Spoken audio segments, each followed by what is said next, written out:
The necessity of parents bestowing a blessing on their children is frequently overlooked. Children growing up without their parents' blessing can have a tremendous detrimental effect. As a result, many children set off on a lifelong search for the blessing that they never received from their parents. So key number 6 is bless your child. In Genesis 27:34, Scripture states that when Jacob stole his father's blessing from Esau, Esau cried out with a great and exceedingly bitter cry and said unto his father, Bless me, even me also, my father. There are many children today who, like Esau, are crying out to their parents to bless them.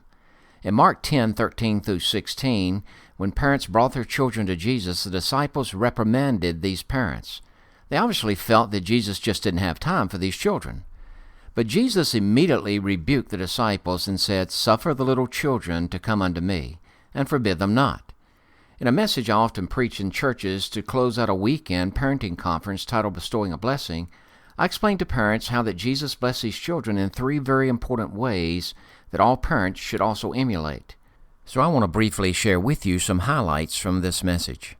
First, Jesus took time for the children. There's a lie that Satan tries to get us to believe, and you've probably heard it. And it goes like this: it's not the quantity of time, but the quality of time that's important. I found that with my children, I could not just pick a quality time with them. I've got to spend quantities of time to find those quality times. But the goal is not just time, it's about relationship. And listen, Satan will do all he can to keep you busy. He wants to distract you so he can destroy you and destroy your children. Puritan George Swinnock stated, Satan watches for those vessels that sail all alone. Unfortunately, there are many boys and girls sailing all alone through the dangerous waters of this life. You bless your children by taking time for them. Secondly, you bless your children by tenderly touching them. In verse 13 of Mark chapter 10, it says, And they brought young children to him, that he should touch them. And then in verse 16, it says, And he took them up in his arms, put his hands upon them, and blessed them. The word touch in verse 13 and 16 means to handle an object so as to have a modifying influence upon it. You see, we're so fearfully and wonderfully made that when a parent appropriately touches their child, it creates an emotional bond with them. Touch shows love, acceptance, and affirmation. Research shows that many children fall prey to homosexuality because of a lack of acceptance and affirmation through their parents' lack of affectionate touch. Parents, you bless your children by tenderly and appropriately touching them.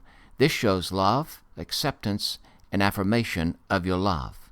But not only do you bless your child by taking time for them and by tenderly touching them, but lastly, Jesus used a tempered tongue with the children.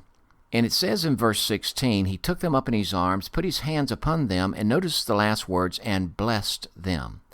The word blessed in the Greek is a word eulogio.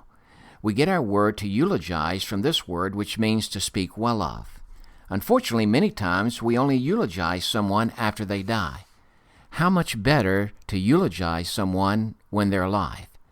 To bless someone in the Jewish culture included 4 very important things.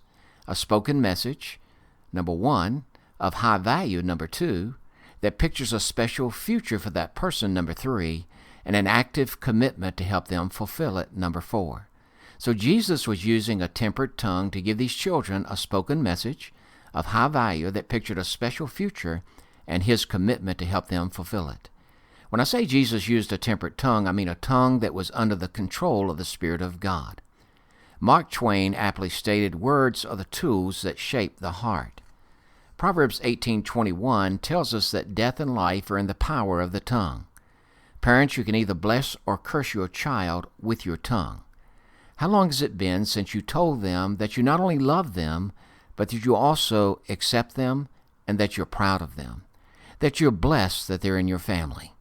Parents, you bless your child with your tongue by giving them a spoken message that attaches high value to them and pictures a special future for them with an active commitment as a parent to help them fulfill it. Jesus did 3 important things that are an example for bestowing a blessing for every parent. He took time for them, He tenderly touched them, and He blessed them by talking to them a special message of high value that pictured a special future for each one of these children. Parents, make sure that you take time to regularly bless each of your children. You can listen to the message Bestowing a Blessing, which I reference, that elaborates in more detail how to effectively incorporate these principles of blessing your children on our Family Ministries app or on the ministry website.